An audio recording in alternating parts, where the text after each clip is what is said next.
So, I mean, as you know, Esther's pregnant, and this week we find out it's going to be another boy. So we're thinking, I know, thank you. We're just wondering whether it'll be another clone or not, because a lot of people think Jude is quite similar to me. But that was good. Have you had a good week? Yeah? Has anything interesting happened to anyone? We know one. We got... Oh, I said fun. Yes, Becky Shaw just happened to bump into Rishi Sunak. Whether that's a good or a bad thing, I'll let you quiz her after. But this week, I had one of those, just a little situation which was a bit embarrassing, one of those life situations. You know when you get some junk mail through your letterbox, how quick are you to dispose of it? Do you sort of just, oh, there it is, I'll deal with that tomorrow? And then maybe you forget. And you see our porch, we've got a porch area, so sometimes some junk mail comes in. If it's not important, it's been one of those weeks where I was kind of like, oh, I'll just deal with that later and just like push it to one side or put it on the side of the windowsill. Who gets rid of it straight away? Just make me feel bad. Okay, not too many, one or two. Who sort of, when they get to it, it will go in the bin? Yeah. Is that just me and Joss? Everyone else is like, we don't take part in polls. So I get a knock on the door, and you check the camera, and it's a lady with a notepad, and I'm thinking, this is a bit unusual. Not normally someone stood outside with a notepad, so I thought, well, I better answer the door then. So I go and open the door, and she goes, oh, hi, you're all right. I'm here to collect the Avon package we dropped off last week. And I'm thinking, oh, yeah, right, yeah. I'm like, what? What package? What? You know, you've got to pretend, haven't you? I'm like, yes. The Avon package, yes, it was, and I'm thinking in my mind, I'm like, where is it? I'm like, did Esther collect it, put it on the side, what do I do? I'm like, and she could see I'm struggling a little bit, and she goes, it's on the floor right there by your feet. I felt so embarrassed, I'm like, oh yeah, there it is, yeah. I pick it up, I'm like, there you go, thank you. Honestly, I felt so bad. But, so that happened. Has anyone had that before? No? It was my first time. We get these little situations in life, don't we? And you can, talk amongst yourselves about when's the last time you were embarrassed, and quiz Becky on the Prime Minister. But today, we're looking at being unshakable. See, I was not unshakable in that particular moment. I was really trying to go along with it, and that was just the worst thing to do. But we're looking at being unshakable. Sounds good, but it's hard in practice. We've been looking at different parts of the book of Acts, because there's just some amazing things that take place in the book of Acts. We see amazing signs of wonders. We see amazing heart and character. We saw some amazing generosity taking place as part of their worship. And we're looking today at famous part, the story of Stephen, who became what many people would say was the first Christian martyr. And now that's not just meant to be all doom and gloom. There's actually a lot of inspiration we can get from his story. So, Stephen, first of all, he was chosen to be a deacon to help out at the church, along with other people. So it says that, obviously, the apostles, they were getting busier and busier. And I guess they were starting to struggle with the operations of whatever was going on, whatever their church life looked like, and helping the poor and the widows, and just trying to be a good thing for the area. They were struggling. So the time came when they had to appoint some more people. So Acts 6, 3-5 says this: brothers and sisters, choose 7 men from among you who are known to be full of the Spirit and wisdom. We will turn this responsibility over to them and give our attention to prayer and the ministry of the word.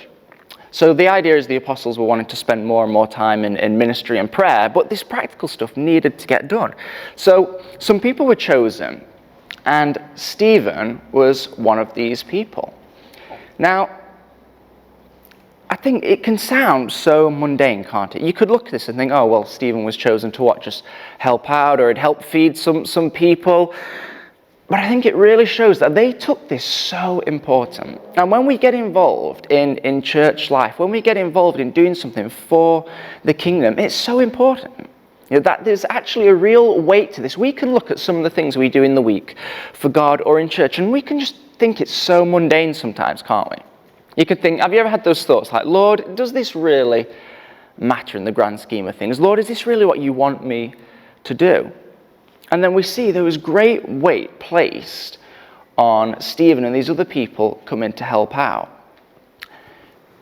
Now, I guess we live in a society that we don't really value serving too much, do we? Who likes the word to serve? Who likes that? We've got one. That's great. That's great.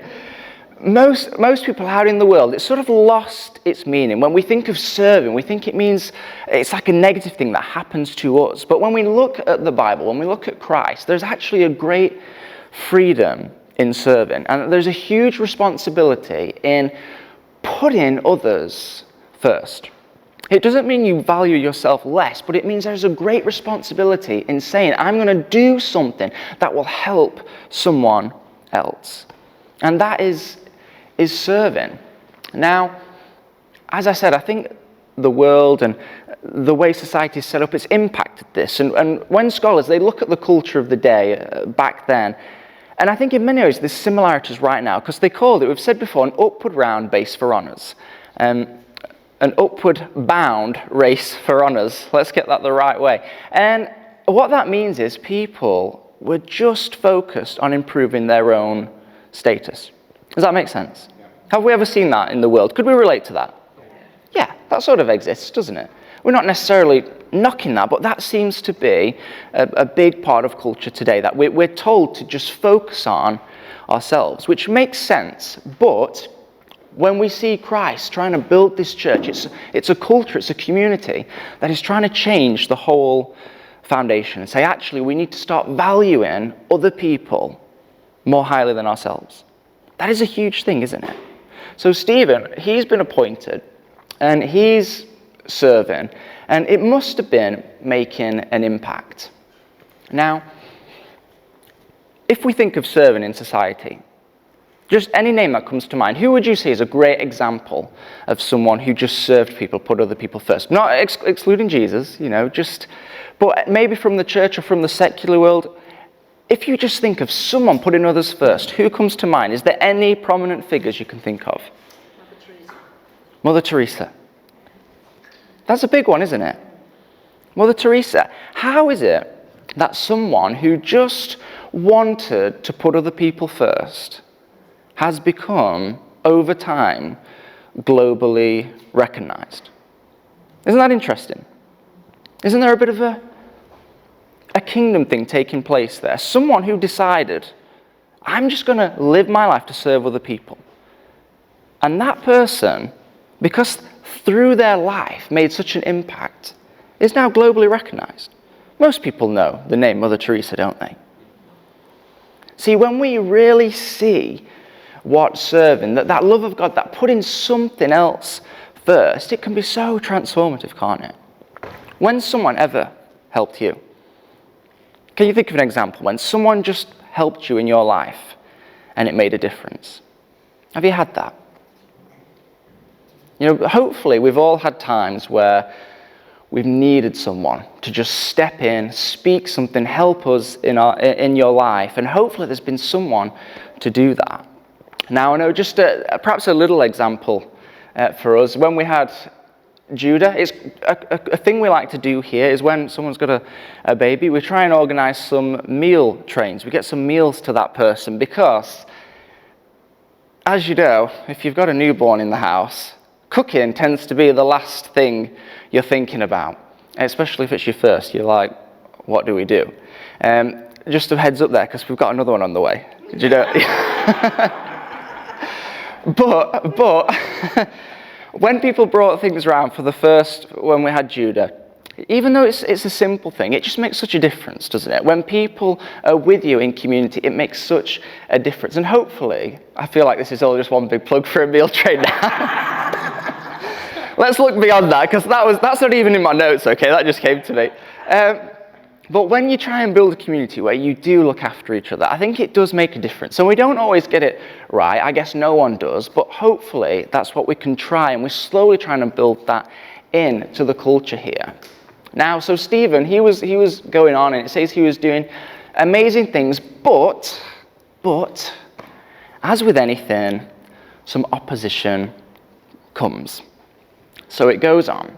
Now Stephen, a man full of God's grace and power, performed great wonders and signs among the people. Opposition arose, however, from members of the synagogue. So we have the people of the day, the religion of the day, again. It's always that pattern. Why is that the case? The religious people of the day did not like what was taking place. They did not like what Stephen was doing. They did not like what the early church stood for. The status quo was being challenged.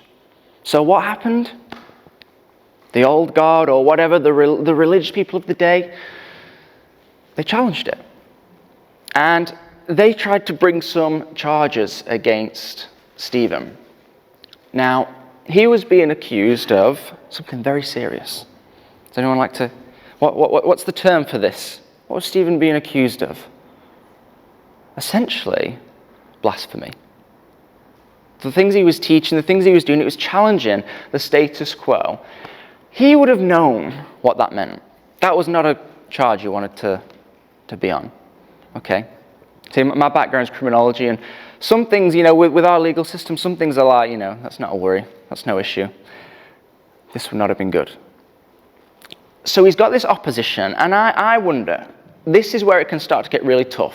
But also we need to find some inspiration from it, because I wonder, how are you in the face of opposition? Sometimes it's easy to be strong when everything's going well, isn't it? But what happens when trouble comes knocking? How do we react then? See, I can remember when I was at school, and obviously I was a lot younger then, as you would be. But I was, you just picture me walking around school now. But I was a bit of a stealth Christian at school. I was young, it's fine, but I was brought up in the church, but there was a part of me that was embarrassed or that was ashamed. And when I was in my peer group, because most people at school were not Christian or didn't have any beliefs or anything like that, so there was a part of me that was embarrassed and ashamed. So I just kept it to myself. I thought, God, I still love you, but I'll love you quietly. And I'll love you secretly, to myself.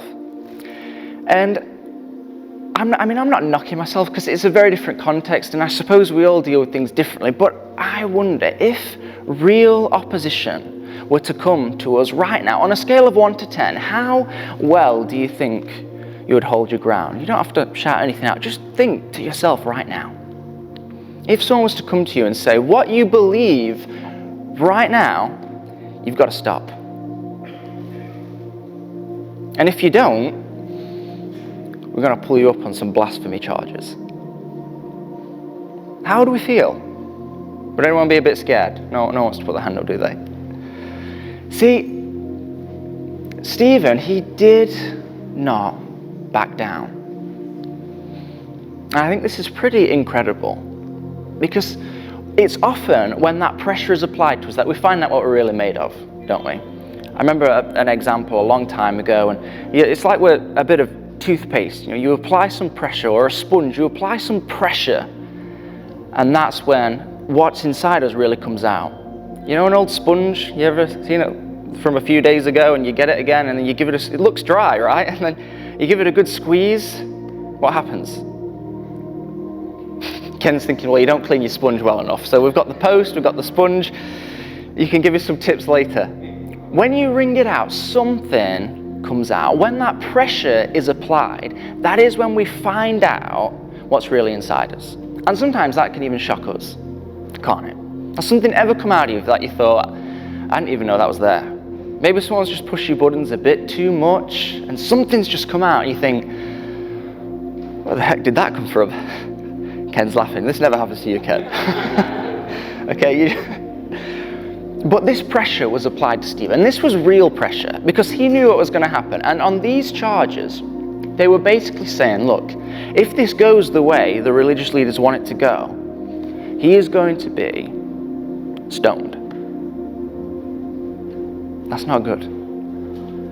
And what did he do in that situation? He didn't back down. In fact, when you read the account, go and read all of this section later, he doesn't placate them. He actually goes even harder and he starts to point out some of the hypocrisies, some of the things taking place, and how Jesus is different to what's going on. And do you know what happens? It just riles them up even more. But in the face of that opposition, he stands true. And there's something we've got to get from that. There's something we've got to get from that. We can't just let that pass us by. Because as we've looked at before, previous weeks, we're looking at spiritual authority, growing in spiritual maturity. And to be honest, it's not easy in the current dynamic that we live in. Because I think everything of the world is telling us to not focus on those things. Everything is saying, we just want things instantly, we want things easy, it's all about comfort, and those things aren't necessarily bad. But if you pursue those things, it can be in conflict with going a little bit deeper with Christ. Does that make sense? Because I look at the Bible, I look at the early church, and what they valued, as hard as it is to say, they did not value the easy road. And that has got to move me as a pastor a little bit. They didn't value the easy road, because I know my own heart sometimes, and it is so easy to just take the easy road. But actually, when we're pursuing Christ, he will sometimes take us down the harder road. Yeah, we've introduced a choice for Judah. You know, he's 2.5, and he's starting to get, he's always been pretty rebellious, and we've started to introduce the easy choice and the hard choice. And surprisingly, he wants to pick the hard choice. We tell him, look, Judah, we can do this the easy way or the hard way. And he usually picks the hard way. But when God's leading us, I'd love to say, you know what, you become a Christian, God's just going to give you the easy road. It's going to be plain sailing from here. But the truth is, if you are going to grow with God, we're going to have to walk through some hard places. We're going to have to walk through some hard paths. But actually, it is in those places where we see God the fullest. That he is in those battles. We see this again and again in the Bible, that he is with the Israelites when the oceans are parted. He is with people in the fire. It is in those battles where we find him. So if God's taking you through a bit of a hard road, don't be discouraged. Don't think, God, why is this happening to me? God, why are you taking me this way? Are you really with me? If you're in the hard road, he's with you. The other night, Jude was having a tough time sleeping, and he got up at 2:30 in the morning. That's lovely. And he just couldn't get back to sleep. He'd had a bad dream or something. And I said, okay, we're in your car. He says, I want to go downstairs, watch show. I said, we can't do that because it's 2:30 in the morning. I said, do you want me to just lay down on the floor next to your cot? He goes, yeah, okay. I think, okay, I guess I'm going to be laying down next to the cot. So I lay down, and he says, hand. He's like, you want my hand? He says, hand. And I just put my hand through the cot, and he just grips it so tight and just pulls it close to him. I nearly welled up right there and then. I thought, to feel that love. I thought, is that a bad dream? It's not a big thing, but he's had a bad dream, and all he wants was to just grip my hand. And I'm just laying with him in the middle of the night on the floor, and it'd check every now and again that I was still there. I was waiting for his breathing to go when I can tell he's asleep, and it'd check every now and again, like, yeah, he's still there. I mean, he's holding my hand, but he's 2.5, so you know. But I just thought, when I was laid there right now, I just felt this sense of God over me saying, do you know, this is how I am with you. This is how I am with people when they're in the valley. It's like, I will come and just lay with you in the middle of the night. Like when things are tough, if you've had a bad dream, you've been discouraged, you've had a bad season, I will just come and I will sit down, lay down with you, and I'll just put my arm around you. I think that is a picture of love. And we need that. We need that when we're in the valley. See, because it goes on with Stephen and things escalate and it gets more serious. And it gets to the point where it says, but Stephen, full of the Holy Spirit, he looked up to heaven and saw the glory of God and Jesus standing at the right hand of God. Look, he said, I see heaven open and the Son of Man standing at the right hand of God. So he's in a bad position. He's maybe on his knees. He has got people ready to go. And in that moment that we would see as of panic, of desperation, heaven just opens its doors. And he can see Jesus just there. I think what a picture. See, I think sometimes, and you know, we're big believers of prayer, and we believe prayer works and prayer changes things. And there's many times in the Bible where we see prayer and an intervention takes place and a situation is changed. And we love that and we give thanks for that. But sometimes we just have to look at the lesson from Stephen and know that even if it looks like this situation is not changing, God is with you. And heaven has opened its door and he is looking right down at you saying, I'm going to be with you. In these next 5 minutes, this next week, whatever's to come, I'm going to be with you. I'm going to be holding your hand. And in the new age to come, guess what? You're going to be right there with me. That is an amazing picture. See, even in this desperation, said as they covered their eyes and yelling at the top of their voices, they all rushed at him, dragged him out of the city and began to stone him. Meanwhile, the witnesses laid their coats at the feet of the young man named Saul, and we can see how the story will progress later on, which we can look at another week. While they were stoning him, Stephen prayed, Lord Jesus, receive my spirit. Then he fell on his knees and cried out, Lord, do not hold this sin against them. When he had said this, he fell asleep. And that was that. I mean, that is hard going. In his last moments, the people that were causing him the most pain, he said, Lord, don't hold this against them. The same pattern that Jesus displayed on the cross. He said, forgive them, for they don't know what they're doing. And I think there is such a story, there is such a lesson, there is something that hopefully can just shake our spirits a little bit.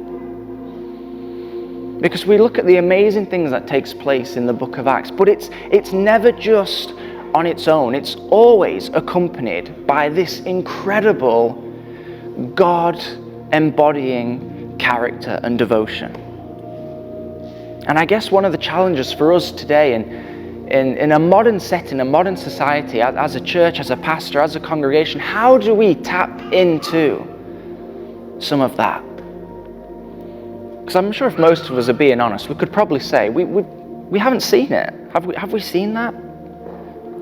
Like maybe recently or within the last however many years, have we seen that in the Western world? As I've said before, we sometimes see little glimpses, but there is something so powerful. And I think when we tap into that, it changes things in the spiritual realm as well. Does that make sense? Now, we're going to go into communion shortly. And again, we do this every week here. But don't just let it be the motions. You know, we put a prayer up on the screen and we pray this prayer together. And what it does is it gives someone a first chance opportunity to just say, actually, God, I want to come your way now. I think I might have been walking my path, but I just want to give it to you and come under your way. And second, for people who've been Christians a while, or we've been doing this thing, a long time. Areas of our life, it just slips. We get that. We know that. We're not trying to point the finger. It's not about condemnation or judgment, but we're saying, look, if you've recognized that, bring that back to God. Bring that back to the foot of the cross and make a decision today, right now, to just give that area to him, because there's no point waiting, because the moment can pass. We can think, oh, I'll do that tomorrow, or I'll do that next week, and often we don't. The moment passes and we slip into routine and habits. But I wonder, what would this community look like? What would Clay Cross look like if we could embody the spirit of what Stephen had? Not that we're all wanting to go out and get stoned. I don't mean that, but in either sense of the word, okay? I could see what you're thinking. But that kind of radical selflessness, because it would change things, wouldn't it? I think it would have such an impact, and it's what a part of the world is so hungry for. Because on the one hand, we are so moved by selflessness, but it is so difficult to step into it. That is why the world knows the name of Mother Teresa. Because we're so moved by it. We recognize it is so unusual. We think, why is this person living so selflessly? What's wrong with them? I think it was because they've encountered something, someone greater than themselves, and it's changed them. It's changed them. What else could leave you saying these things in that fate that Stephen had? We're going to take communion now.